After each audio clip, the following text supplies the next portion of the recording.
નમસ્કાર દર્શક મિત્રો, આજે આપણે એક એવા બાળકનો ઇન્ટરવ્યૂ લેવા માટે આવ્યા છીએ કે જેમને શરીરમાં એક નાની અમથી બીમારી હતી, પણ એ નાની અમથી બીમારીએ એક મોટું રૂપ પકડી લીધું હતું અને એના કારણે બાળકને ઘણી બધી સમસ્યાઓ હતી. જેમ આજે બીમારીની વાત કરીએ તો એવું નથી હવે રહ્યું કે ઉંમર થાય પછી જ બીમાર થવાય.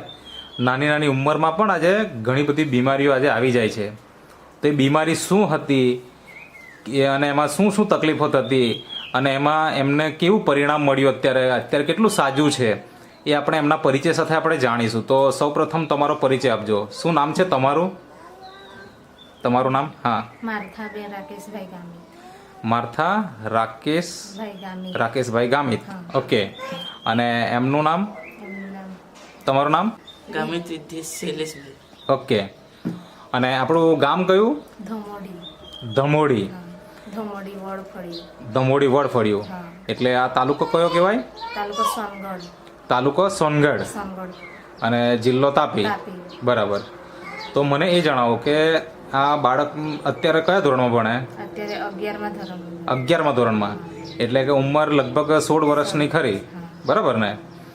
તો આ બાળકને શું પ્રોબ્લેમ હતા અને ક્યારથી એ શરૂઆત થઈ એ થોડીક વાત કરો.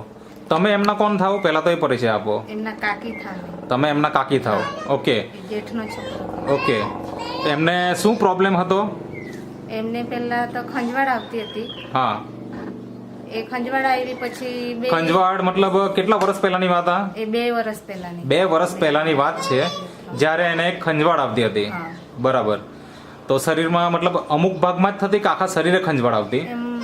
આખા શરીરે જ થતી, પણ અમુક સમય થાય, અમુક સમય નહીં થતી. એટલે એવું કોઈ ફિક્સ સમય નહીં, કોઈક વાર થઈ જાય એમ? બરાબર.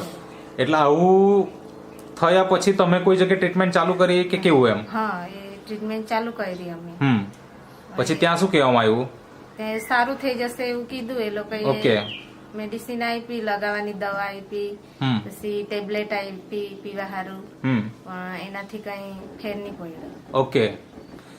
પછી આ ખંજવાળ જે આવતી ગઈ અને પછી એનું રૂપ કેવું થયું? મતલબ શું થયું પછી? એમ સારું નહીં થયું તો ખંજવાળમાં વધતા વધતા પછી શું પ્રોબ્લેમ આવ્યો? વધતા પછી એ પેલું દરાજ જેવું જ થઈ ગયું. પછી દરાજ થઈ ગયું.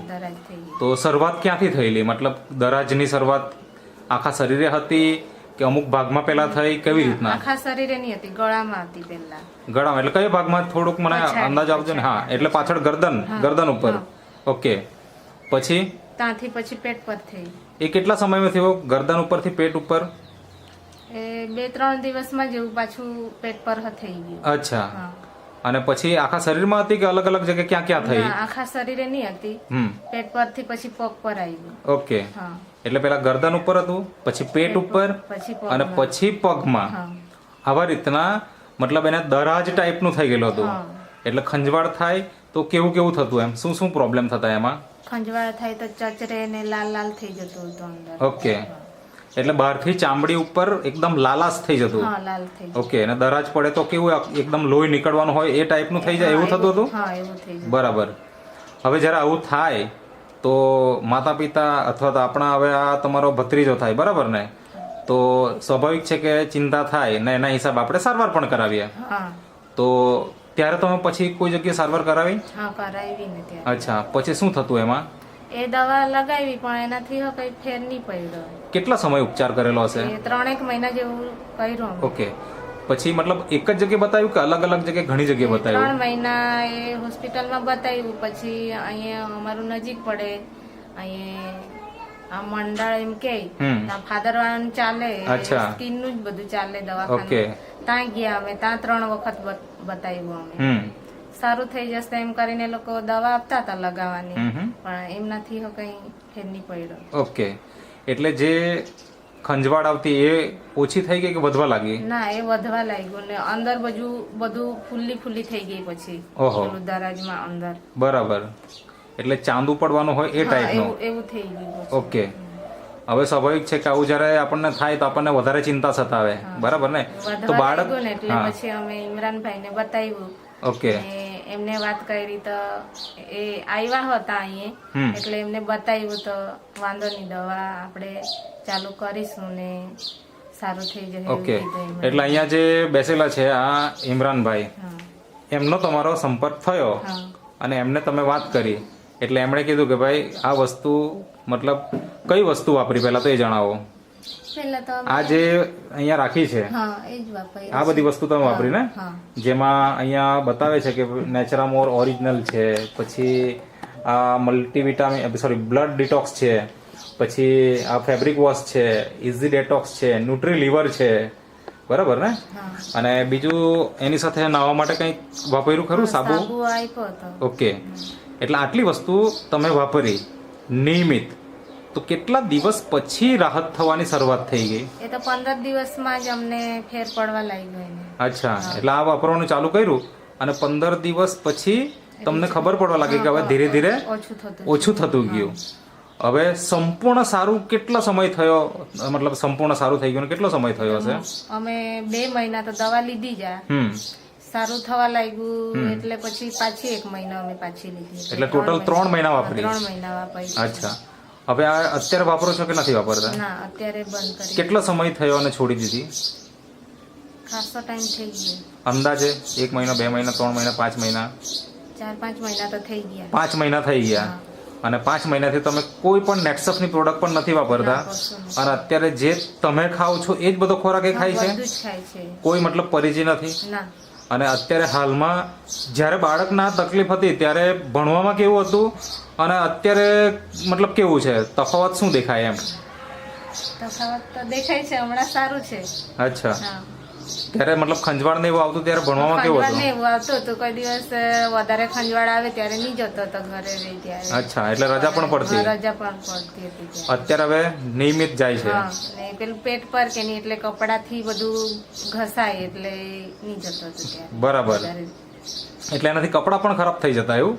ના, કપડા એમ તો ખરાબ નહીં થાય પણ કપડા પહેરે તો પેલું ચચરે વધારે. ઓકે ઓકે, તો અહીંયા જે આપણે એક પ્રોડક્ટ રાખી છે કે આ ફેબ્રિક વોશ કરીને છે, જે કપડાં ધોવા માટેની પ્રોડક્ટ છે, તો તમે મતલબ એનાથી જ કપડાં ધોતા હતા? હા, એના અલગથી જ કપડાં ધોતા હતા, જેથી કરીને કોઈ ચેપ નહીં લાગે કે કપડાં વ્યવસ્થિત ધોવાઈ જાય, બરાબર ને?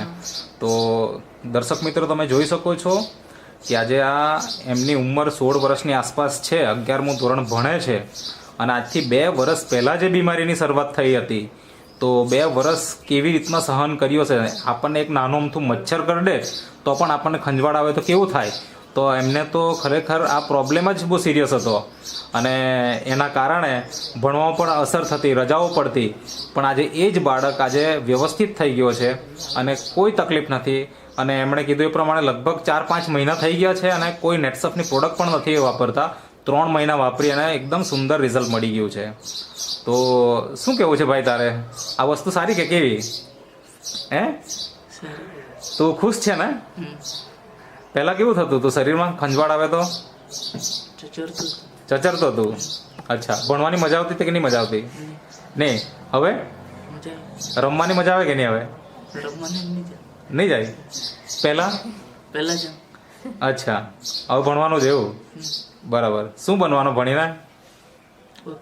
વકીલ? અરે વાહ, સરસ. તો દર્શક મિત્રો તમે જોઈ શકો છો કે આજે આ બાળકને કેવો કોન્ફિડન્સ છે અને આજે વકીલ બનવા સુધીની વાત કરે છે. તો ખરેખર નેટસફના પ્રોડક્ટ કેટલા ફાયદારૂપ છે એ આપણે આ વિડીયો દ્વારા જોયું.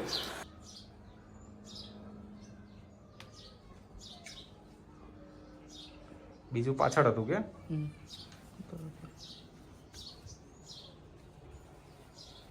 અચ્છા, આ ભાગમાં હતું. આ તમે ડાઘા છે એટલે એના ઉપરથી તમે સમજી શકો છો કે અહીંયા પણ હતું. બીજું જરાક બતાવજો પેટમાં. અચ્છા, પગ પર હતું ને? અચ્છા, અહીંયા પગ પર પણ હતું અને બીજા પગમાં પણ હતું કે એક જ પગમાં? એક જ પગમાં. ઓકે, તો આ બાળક છે અને આજે એમને આટલું સુંદર રિઝલ્ટ આવી ગયું છે. તો મને એ જણાવો થોડું કે એમને જ્યારે તકલીફ હતી તો અલગ અલગ જગ્યાએ તમે બતાવ્યું હશે, તો કેટલો ખર્ચો થયેલો ત્યારે? ત્યારે તો 30-40 હજારનો ખર્ચો થઈ ગયેલો. 30-40 હજારનો ખર્ચો થઈ ગયેલો. અને અત્યારે કેટલો ખર્ચો થયો હશે અંદાજે? અત્યારે અંદાજે 15-1 હજારનો ખર્ચો. બરાબર છે, મતલબ જે 30-40 હજારનો ખર્ચો કરતા જે રિઝલ્ટ નહીં આવેલું હતું એ આપણને અહીંયા 15 હજારમાં મળી ગયું. તો બાળક તંદુરસ્ત રહે, ખૂબ આગળ વધે અને અમારી શુભકામના છે કે તું ભાઈ વકીલ બને, બરાબર.